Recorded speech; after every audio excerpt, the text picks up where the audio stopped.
কে এই দোকানের মালিক? কর্মচারীদের নাম বলতে এত দ্বিধাবোধ কেন? দেখুন এই প্রতিবেদনটি।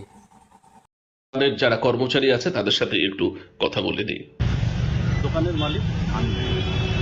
দাদা দোকানের মালিককে দাদা, হ্যাঁ মুক্তা খান, হ্যাঁ ও দাদা একটু দোকানের মালিকের নাম বলবেন। হ্যালো ও দাদা,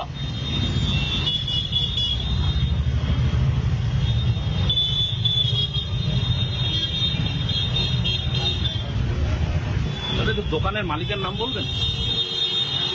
হ্যালো ডিস্টার্ব করবেন না, কাজ করছি দেখছেন তো? ডিস্টার্ব না, আপনি বলছেন না, কাজ দোকানে করছি, আমি কাজ করছি, আমাকে ডিস্টার্ব করবেন না। আমি বাইরে আসুন, বাইরে যান। মানে দোকানের মালিকের নাম বলা যাবে না? কথা বলবেন না, আপনি বাইরে আসুন। এটা অভিষেকের দোকানের আমি দোকান। জানি আমি কাজ করছি, আমাকে disturb অভিষেক করবেন না। ব্যানার্জির আমাকে দোকান তো। disturb করবেন না। কি করবেন তাহলে? ডিস্টার্ব না, আমি রিপোর্টার, আমি সংবাদ বিভাগের কর্মী, তাই এসেছি এটার মালিকের নাম জানতে। মানে অভিষেকের এটা বলা যাবে না। নীল সাদা রং সব এখান থেকেই যেত, তাই তো? পশ্চিমবঙ্গের সব মানে যে কোনো জায়গায় নীল সাদা রং বলবেন না, তাই তো?